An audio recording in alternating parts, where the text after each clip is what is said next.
In a busy town in Nigeria, there was a suya joint that everyone knew, but few dared to approach at night.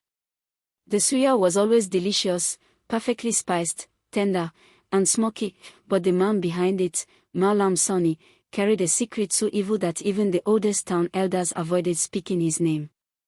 Please help us by subscribing to this channel if you haven't done so already.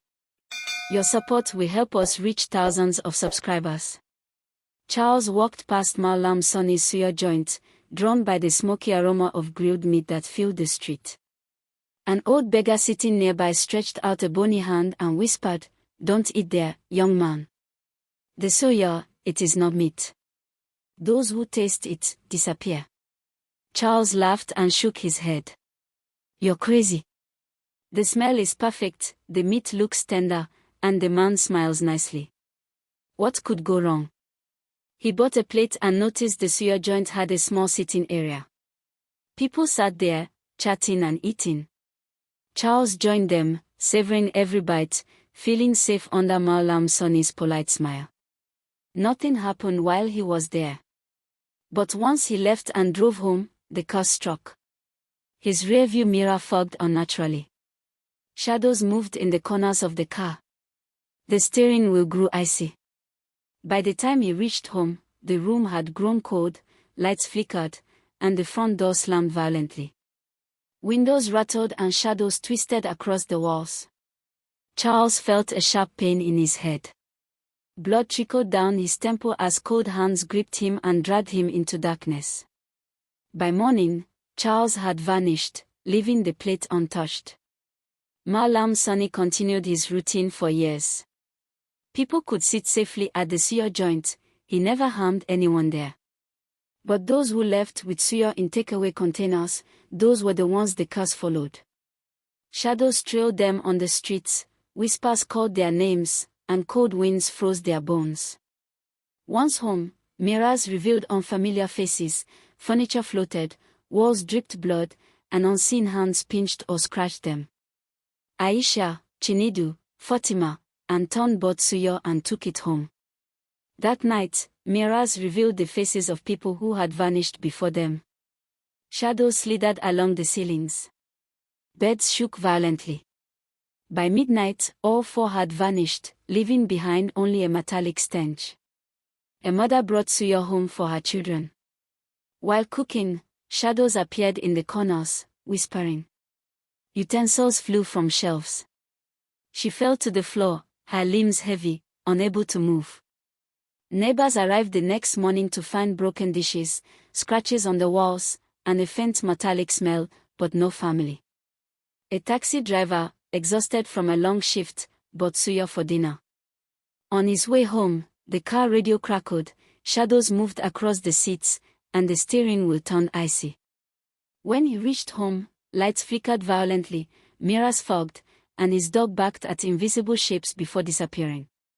By morning, only the empty car remained. A young couple ate their suya at home after work. Shadows twisted into forms of people who had vanished before. Furniture floated, doors slammed, and cold winds cut across the room. By sunrise, the couple had vanished, leaving only their plates behind. Students walking home from school bought suya and carried it back to their houses. Shadows followed them, whispering their names.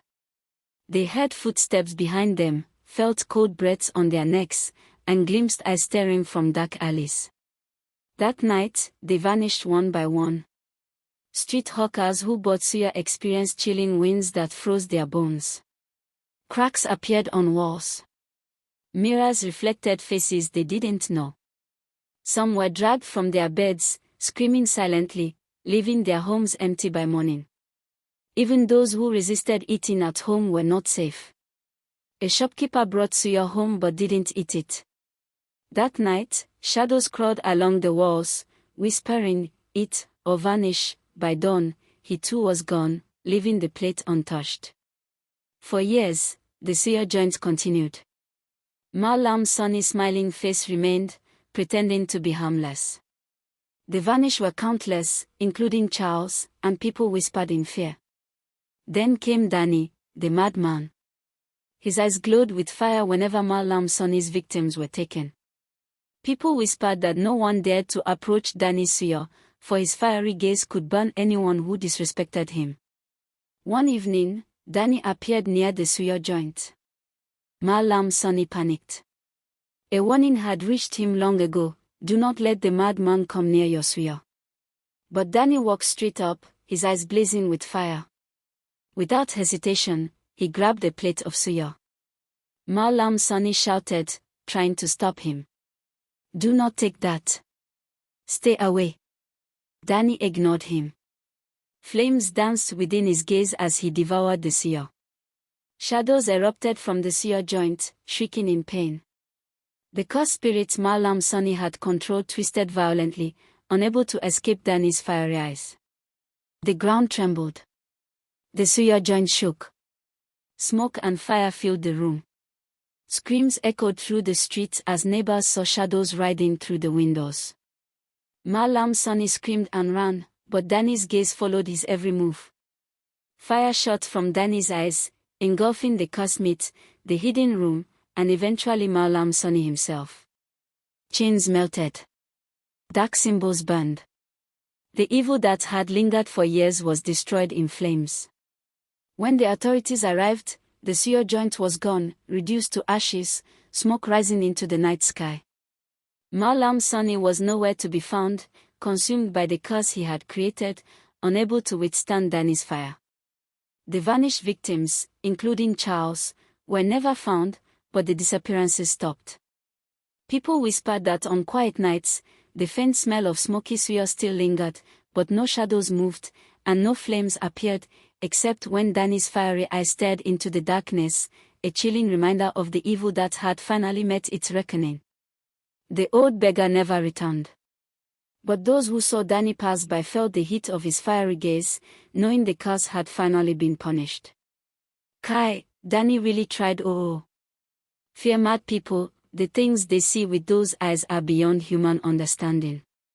Even I, the writer, truly enjoyed this story.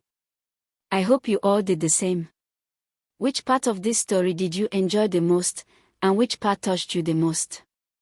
Please comment below and let us know your thoughts. Don't forget to subscribe, like, and share. Thanks for watching.